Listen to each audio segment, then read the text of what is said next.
தங்கத்திருப்பாதம் வணங்கும் போது தங்கத்திருப்பாதம் வணங்கும் போது பெறுகின்ற சுகத்திற்கு எல்லையேது பெறுகின்ற சுகத்திற்கு எல்லையேது சந்தனம் மணக்குது கற்பூரம் ஜொலிக்குது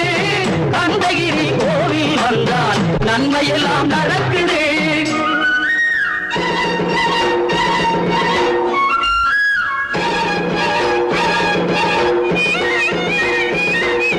மயில் மீது மன்னனை இருக்க வைத்து 7 ஸ்வரம் பாடும் கிங்கிணி சதங்கை கட்டி